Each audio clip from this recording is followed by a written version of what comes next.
What up?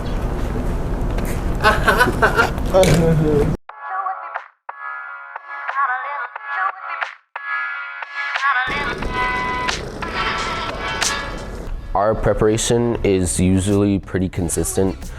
Luckily, these qualifiers were happening at about the same time of CRL, so we were in like maximum prep mode. I think we scrimmed 11 times a week in the week leading up to them and did a couple replay review sessions. There's definitely a big difference. There's a sense of like, it feels a little more real, almost in a way. When you're downstairs, when you're on your own PC, you're in like your own world almost, you know. There's no thought on your mind except for the game. But when you get in front of a crowd, it like, I don't know, you just draw energy from it in a way. There's nerves, but there's also like a lot of excitement, a lot of hype that you don't get playing by yourself. I really like it.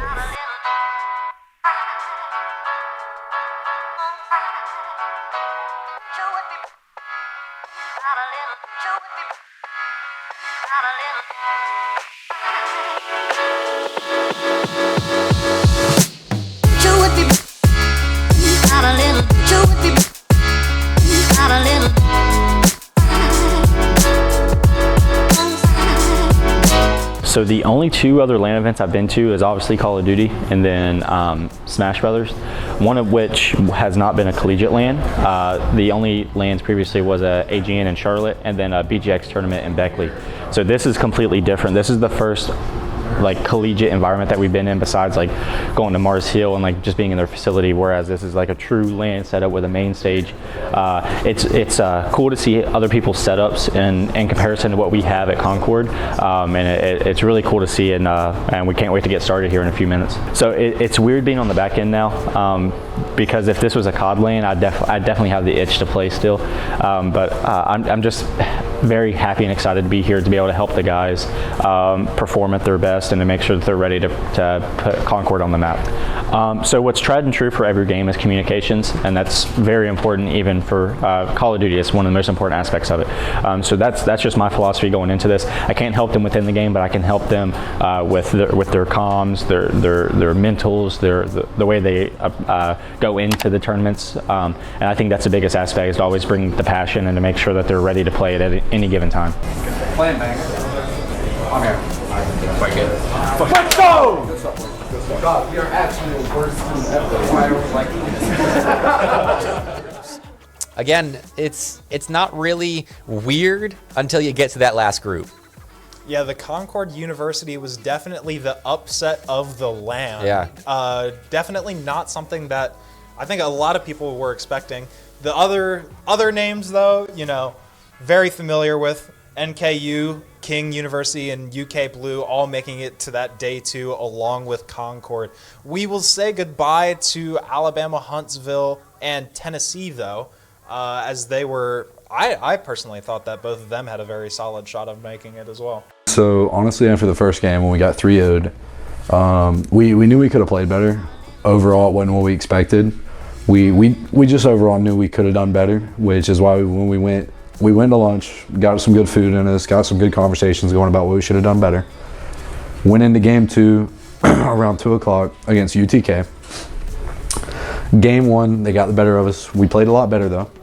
And then game 2, 3, and 4, we just wrapped it up, swept out the rest of the series. Match 3 and 4, swept through, didn't drop a game for the rest of the day. We really found our little groove. And we just kind of kept with it and wrote it out. You know, I'm hoping that we play Cumberland in quarters and their B team. And the big matchup I really want in the finals is probably King, just because I want our revenge. Just because in the first qualifier they beat us out first round, and it was just unfortunate. It shouldn't have happened, but we can definitely play better if we bring our A game. I think overall, I mean, really our big fix was comms. But once we figured out our comms, we figured out who was doing what wrong and where things were going wrong. We addressed it, we got it going through. We had conversations with each other, we figured out what we needed to do, got the comms fixed, got our rotations fixed, and we just kind of locked in and went on with it. Hello, ladies and gentlemen, and welcome back to Lexington, Kentucky for the Bluegrass Boost Battle number 5. It's day 2.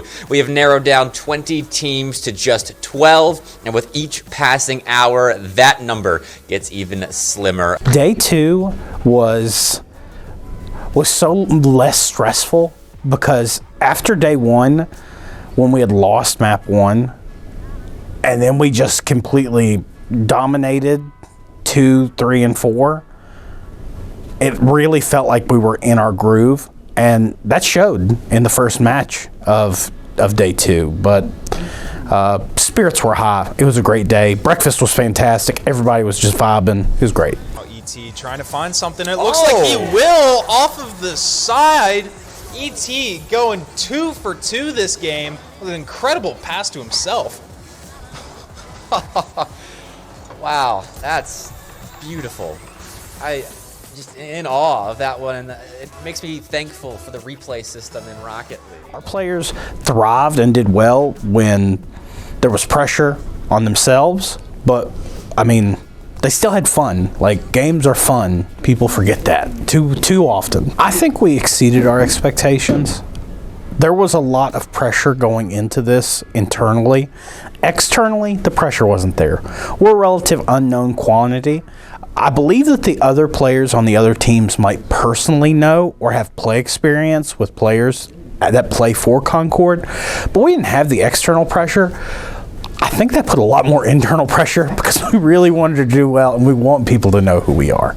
I expect Concord to continue to grow and develop even more of a reputation for performance excellence, as well as just being all around a fun school to play with. Up until this point, they never saw tangible results to the hours and hours of work that they put in. The Rocket League practice room is also my office, so like I get a first-hand account of the blood, sweat, and tears that those 3 players put in and week out. And for them to get a return on investment, even if it was just a 3rd place finish at a regional LAN, like that's rewards. That's hard, tangible payout for a lot of work that they've put in. And I think they're going to get a lot more from the hard work that they continue to put into Rocket League and performing for Concord. I mean, we have an incredible roster to build around, and as long as these players are willing to make Concord their home, we're going to accommodate and do everything we can to make sure they're happy and successful.